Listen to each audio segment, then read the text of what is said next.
There was a great deal of highway traffic on this lovely summer day. My anxiety levels were over the roof as I piloted our minivan.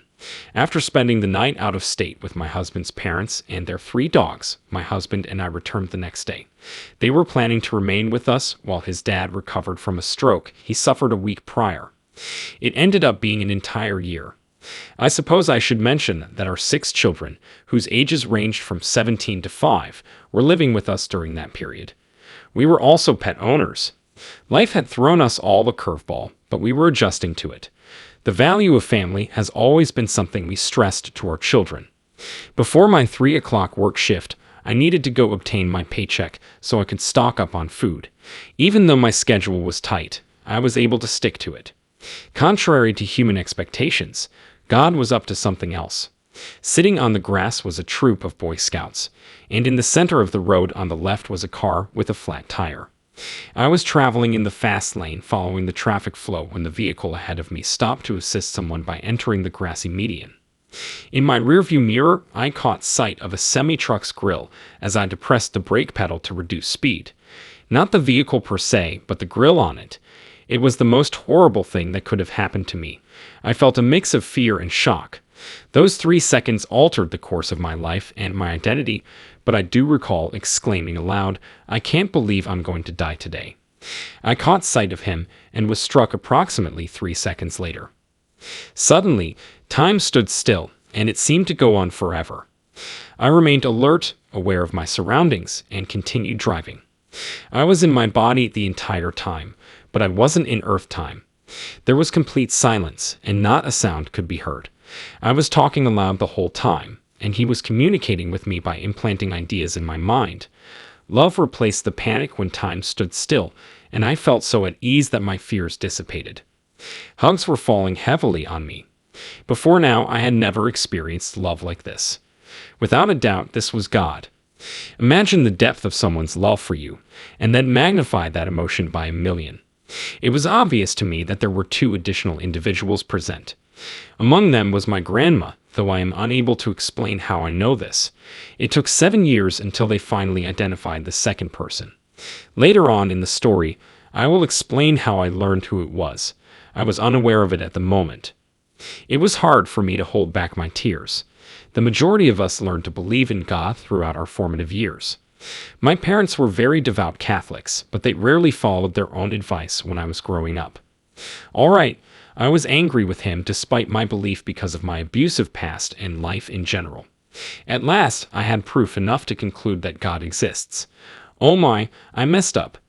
God does exist. I felt ashamed of my words and the knowledge they conveyed. My hasty response was, "Oh, I'm sorry."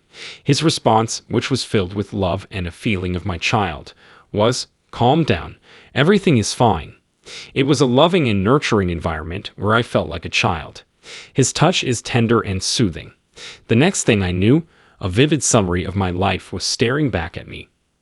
I had to acknowledge and appreciate every nice deed, even the ones I was unaware of. When my love made a difference in someone's life, I could feel the joy radiating off of them. There was a brief moment when I was apprehended for an act of righteousness. As we went through the good, he repeatedly told me, "I'm so proud of you." I was overjoyed that I had brought him joy. I had never experienced such a thing before. I used to believe that there was nothing I could do well. Reflecting about my random acts of kindness brought me the greatest joy. It was a profound sense of knowing that I had touched someone's life, even though we didn't know each other at the time. Kindness, no matter how minor, matters greatly to God. In addition, I had to confront and feel the full extent of my cruel actions, including some I had been unaware of. The agony I inflicted on another person had to manifest in me. However, won't our prayers assure us that we will face God's judgment in the end? I was the one passing judgment on my own deeds, not God. God loved me and was with me the whole time. Trust me when I say that no one is more critical of me than I am of myself. It was the same as the time my parents caught me in the act of misbehaving. I couldn't help but feel horrible about myself during the nasty review. He wasn't the God of retribution I had been taught to believe in. Instead, he was asking, "What other options did you have? What are you going to take away from this?" Rather than shrieking and demanding, "How could you do that?" or you'll burn in hell. It was most difficult to accept his forgiveness after I realized he had already done so. It was difficult for me to forgive myself. He made it clear to me that self-forgiveness was a prerequisite to receiving his love. Injuring myself didn't make him feel better about me. He only wanted me to embrace his love. It was much easier for me to take an honest look at my life after I realized that God loved me alone. I was eager to learn all the information I could and had a million questions. To God, I am like a child. He loves me very much. No matter what, I will always love them. Even when I dislike their actions, my affection for them is unwavering. I cause them pain, and then I force them to admit guilt. In an effort to avoid repeating their blunders, I enrolled in parenting seminars and devoured parenting literature. He proved to me that despite my lack of physical aggression, I was killing my children with my words. Wow, that's terrible. Their sadness was palpable. A sense of defeat washed over me. The only thing I could say was, "I'm so sorry," repeatedly. His love for me persisted unabated. After he finished reviewing my life, he revealed to me my purpose for being here on earth. Mystified by course, I was astounded by the immense significance that God placed on each of us, and on me in particular. For all those years, I honestly believed he had no idea who I was. He wanted to know why I was so hard on myself. Why would I put in the effort to shape you into your current self if I desired for you to adopt the traits of another person? God sent me here to do a certain task, and no one else could have done it better. That's why we must refrain from passing such harsh judgments on one another. While some of us are here to soak up knowledge, others are here to impart it. In his mercy, he allowed me to inquire of him. I was initially perplexed as to how he could bestow parental authority on me. I finally understood. I had deliberately chosen my parents, my upbringing, and my life circumstances. I had to go through it all to get the knowledge I needed to keep working. I just knew it. At this point in time, I made numerous poor choices because I wasn't listening to or believing in myself. I was under the impression that I was acting appropriately. I felt like a little mouse who is stuck in a maze and can't get out. The analogy to school came to me, and I realized that Earth is like a final test. After we finish, we take the life review, and then we get to graduate and head home. There was perfect harmony throughout. The message was straightforward and focused on love, the love of God for us, and our love for one another. At last, he demonstrated the remaining steps for me to take. I said, "I can do that," pretty casually. "Sure, I'd be happy to help out. Do you want to stay or go?" Appeared immediately after this, so I guess it was meant to assist me make a decision. Although my good deeds outweighed my bad, I wished I could undo the acts that caused harm to others. I was trying to get everything done before I had to go. While I was here on earth, I also yearned to know God's love. I whispered a hasty and hesitant, "But I have to stay." My only regret is that I spoke so hastily since the movie in front of me abruptly ended playing, and my talk with God ended as well. There was a brief moment when I felt completely at ease conversing with God, my grandma, and a deceased buddy. I imagined us sharing a cup of coffee as we spoke. Even though I had a firm grasp on the wheel, I continued to operate the vehicle. I can't believe this is happening to me. After only 3 seconds, I couldn't believe how much I had learnt. I was confused about a lot of things. I would want to have extra time. I desired to love more deeply. I was sad when it ended. My mind was capable of so much that I couldn't believe it. I felt the edges all around me, and it was terrible that I couldn't see the light, but I had already decided. Suddenly, it was ended. I had no choice but to return to Earth's actual reality.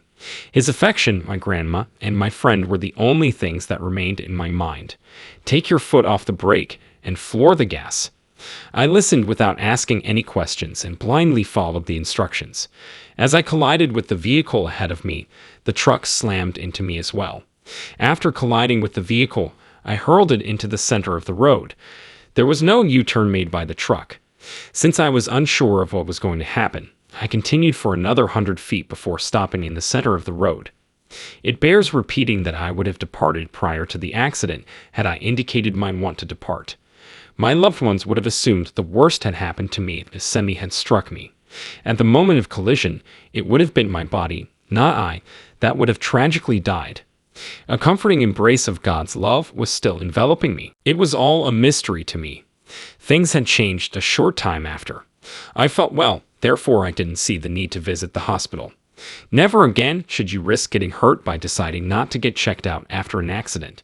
Because I didn't want to let go of the overwhelming love that God had for me, I sat in my wrecked truck and embraced myself over and over again. Looking back and seeing what had transpired also filled me with fear. I felt it was my duty to assist injured patients as a nurse, but I simply could not take on any more responsibility. I was still struggling to breathe when the cops finally arrived, but the moment they opened the door to my van, I burst into tears. His opening of the door popped the love bubble. He was confused for a while until he realized I was perfectly okay. My soul sank because I had forgotten what it was like to be loved by God. He said, "I don't know how you did it, but today you saved a lot of lives because no one got hurt." I was unable to explain what had transpired to him. Even I had a hard time believing it. It doesn't happen frequently, but for once in my life, I was speechless. My friends and family can attest to that. My neck was stiff for hours after the accident, and the pain spread throughout my entire body. My spouse drove me to the nearest emergency department that night. Only whiplash affected me. When I informed the doctor, he seemed taken aback. The fact that I was still on staff was unbelievable to them. Because I chose it, I knew for sure why I was still here. I kept quiet even from my spouse for fear that they would commit me to a mental institution if they found out what had happened to me. No one would believe me, I thought.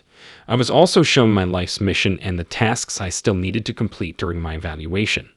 Following the accident, I lost all recollection of my previous activities and the purpose of my visit. That incident is still resonating in my mind. Upon my declaration of "I have to stay," they promptly deprived me of my knowledge. Thus, navigating amongst everyone is as challenging as ever, and I'm back to feeling like a lost mouse. Whenever I feel like giving up, I think back to that day and tell myself, I can do that. That keeps me grounded and motivated.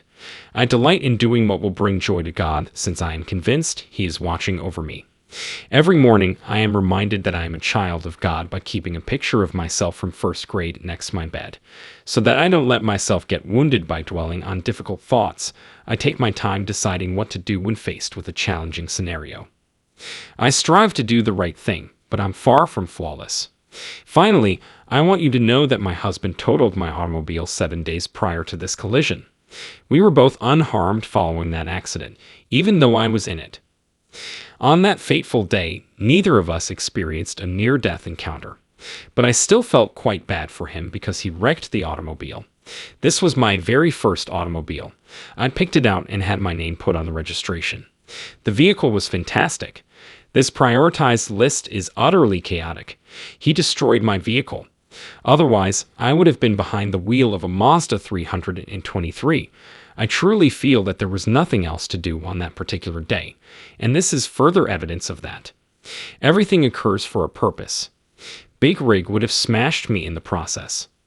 Praying was difficult for me before to the accident. These days, I can converse with him anywhere at any time using the same method I use with everyone else. Yes, I did go out to the center of my front yard after the first accident, which occurred 1 week prior to the truck accident. In fact, I screamed at the sky, "I know people say that God doesn't give us more than we can handle, but you're making a huge mistake right now. So just come down here and tell me what you want me to do, and I'll do it so you can leave me alone." My poor husband seized my arm and said, "Come inside, the neighbors are watching." Honestly, I had no idea he was listening to me, so I should have been careful with my requests. His love for me was revealed to me in an unexpected way. Screaming at him is no longer necessary. His point was finally made clear to me. His response was crystal clear. One of the most difficult years of my life occurred immediately following my accident, and I frequently wondered what had possibly made me so naive to remain here instead of leaving. What the hell were you thinking? I repeatedly asked myself. Looking back, I am grateful that I stayed to consider all the things I learned and how fortunate I am. Sometimes I long for my home country when I see the Holy Spirit's sunbeams peeking through the clouds. My light comes from God. That is God's method of showing me His love and reassuring me that I am never truly alone. I will be able to spend eternity in His presence when the time comes. Until then, I intend to enjoy myself. I used to see problems as obstacles, but now I search for the lesson in every situation. Playing this game is just fantastic. Living this manner is significantly superior. Being an orphan in a church after my near-death experience and my work with the terminally ill has been the most challenging thing for me. Despite my best efforts, I can't help but get up and shout during Mass. No, you guys, he's lying. This isn't how it works. Despite my exploration of other religious ceremonies, I still haven't discovered a fit. I feel like I spend 12 hours a day, twice a week, in church at work. Finding a church where the members share my feelings about my cross-country friend would be a dream come true. Despite my aching body and neck brace, I made it to church 2 days following the accident. I needed to give it a lot of thought. Prior to the start of Mass, a woman I know approached me and inquired about the accident. She inquired, "Who were you with a smile, and then she queried, "Who else?" I shook my head and answered, "Well, God and my grandmother." I was hesitant to reveal my otherworldly companion to her, but I had to. I asked her if I wanted to know their names, and she assured me I wasn't crazy. I felt much better following our conversation. I had many doubts before. A stranger approached me after church and wanted to hear what had transpired. During our conversation, I learned that I wasn't the only one who experienced this experience. Due to our shared history of near-death experiences, we were already acquainted. Based on what I was able to convey, they were both aware of who was accompanying them. I stopped attempting to find out who this person is who is still with me after asking every day for a long. 7 years down the road, I happened onto a TV show discussing Inquez and the guidance we receive from beyond the grave. They discussed another method of requesting a person's name. That night, I prayed aloud that I would dream about their name and that it would stick with me when I woke up. My mind had already begun to process what had happened during my life review with God, and I could hear a name before my eyes opened. I was given the name Amy. It was real because no matter how much mental effort I put into disputing it, it just became louder and more forceful. Names have been assigned to nearly all members of my immediate and extended social circle. I was advised 7 years ago to just ask for a name, and some people have more than one. The more I'm open to the idea that there may be assistance from beyond, the more assistance I receive. Attempting to decipher everything became too much for me. Amy and I are always chatting. If you're still confused about who is at your side, allow me to explain. Whenever I'm stuck on something, I dream about it. I have the solution to the problem figured out the moment I open my eyes in the morning. I'm being helped by Amy there. These days, I usually don't even need to turn in for the night before I get a response. I am still really appreciative of all the aid she has given me. One day, I hope to see her again.